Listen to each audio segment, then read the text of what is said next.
ফিলিস্তিনের গাজায় অবৈধ রাষ্ট্র ইসরায়েল কর্তৃক শান্তি চুক্তি লঙ্ঘন করে বিমান হামলায় নারী শিশু সহ মুসলিমদের ওপর চলমান নিপীড়ন ও ফিলিস্তিনের নিরীহ নারী শিশুদের ওপর বর্বরচিত হামলা ও ভারতের নাগপুরের মুসলিম নিপীড়নের প্রতিবাদে মাদারীপুরের শিবচরে বিক্ষোভ মিছিল ও প্রতিবাদ সমাবেশ অনুষ্ঠিত হয়েছে।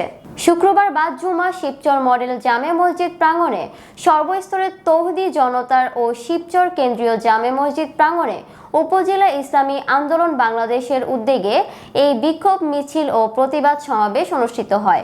বিক্ষোভে প্রায় শতাধিক শিক্ষার্থী, সাধারণ মানুষ ও হাজার হাজার মুসল্লি অংশ নেন। তারা ফিলিস্তিনের জনগণের প্রতি সংহতি প্রকাশ করেন এবং ইসরায়েলে বর্বর রচিত হামলা বন্ধের দাবি জানান।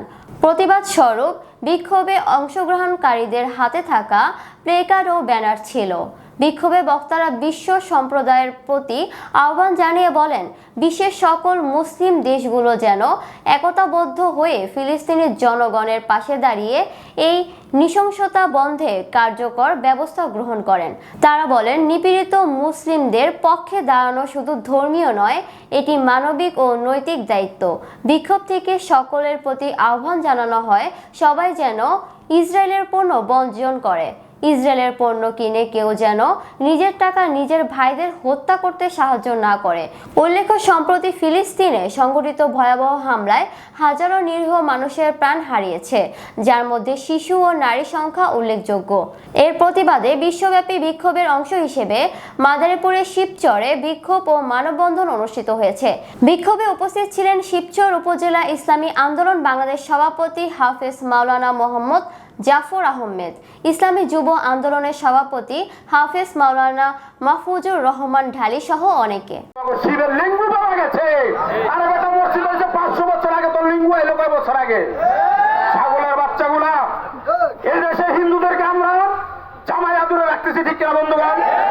কোন হিন্দু ব্যবসায়ী, কোন হিন্দু ভাই বলতে পারবে যে আমাদের এই দেশের কোন মুসলমান ভাই তাদের উপর অত্যাচার করেছে, তাদের নির্যাতন করেছে, তাদের ব্যবসা বাণিজ্য বাধা দিয়েছে?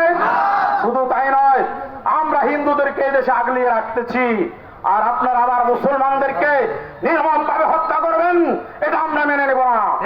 আপনি ভারত সরকার, আমি মোদীকে বলতে চাই, ও তো একটা চা বেচার বাচ্চা, চা বেচা। এই ফকিন্নি, এই খরাদির বাচ্চা, ওর মন মানসিকতাও খরাদির মতো। ও আমার মুসলমানদেরকে হত্যা করে, আর আমাদের বাংলাদেশে 5 তারিখের পরে ও আর কিছু দালাল মিডিয়ার মাধ্যমে আমার বাংলার দেশের প্রতি ও আঙ্গুল তোলে যে আমরা নাকি দেশে এই আপনার সংখ্যালঘুদের প্রতি অত্যাচার করেছি। কেউ দেখাইতে পারবেন? একদম মিথ্যা কথা। ওর মতন একজন প্রধানমন্ত্রী হয়ে ও এভাবে মিথ্যাচার কিভাবে করলো আমি জাতির কাছে জানতে চাই। মুসলমান আমরা এভাবে তাদেরকে নিরাপত্তা দেব, কিন্তু হিন্দু ভাইদেরকে একটি বিষয় মনে রাখতে হবে। কিছুদিন আগে এখানে স্কোয়াডের সদস্যদেরকে আমরা তাড়িয়েছিলাম।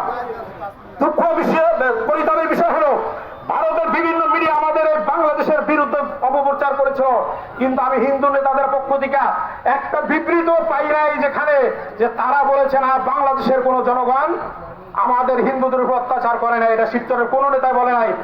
আমি হিন্দু নেতাদের প্রতি বলতে চাই, ভাই আপনি আমি একসাথে থাকি, এক বাজারে ব্যবসা করি, এক বাজারে খাই, আপনি আমার এই দেশের সকল সুবিধা আপনি পাচ্ছেন।